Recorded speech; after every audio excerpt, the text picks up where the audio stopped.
The restaurant buzzed around us, a mix of clinking glasses and half-muted conversations. But at our table, the air felt heavy with expectation.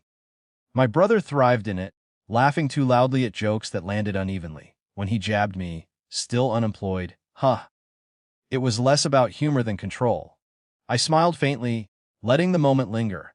My parents' eyes flicked toward me, a mixture of warning and disappointment.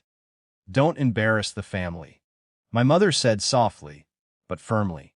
I stayed quiet, tracing the rim of my water glass, observing rather than reacting. I remembered the hallway outside my high school auditorium. The first time he'd sneered. The first time I felt small and speechless. The memory pulsed faintly now, intertwined with countless quiet moments of comparison and shame, each one layered with my parents' silent sighs. I wasn't a dropout to them only, I was a disappointment. The sibling measure against. He leaned back, chest puffed, telling another story about his big win at work. The table laughed, not always genuinely, but enough to bolster him.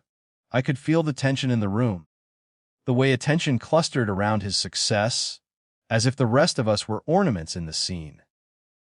And then he said something that made my chest tighten, a small boast about his title and responsibilities.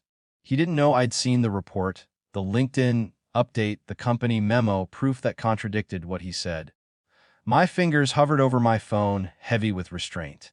I let a beat pass, long enough for the laughter to wane naturally. For a moment, the room felt suspended. I didn't speak. I just unlocked my phone. The evidence was simple, factual. I showed the screen quietly, not raising my voice. Colleagues leaned in, eyebrows lifting. My parents' faces shifted, confusion, surprise, then something that resembled reconsideration. My brother's smile faltered, tiny cracks forming in the confident facade he had built so deliberately. Silence followed. Not the dramatic kind, no shouting or accusations. Just the subtle, undeniable shift in perception. The jokes no longer landed, the power he wielded over the table thinned almost imperceptibly, but clearly. I didn't gloat. I didn't mock. I returned the phone to my pocket, exhaled slowly, and let them process. In that small, restrained moment, authority, truthful, verifiable authority, moved, quietly, from him to me. The rest of the dinner unfolded in muted tones. Conversations carried on, but nothing felt the same. My brother's laughter was sharper, forced. My parents' smiles were careful, no longer reflexive.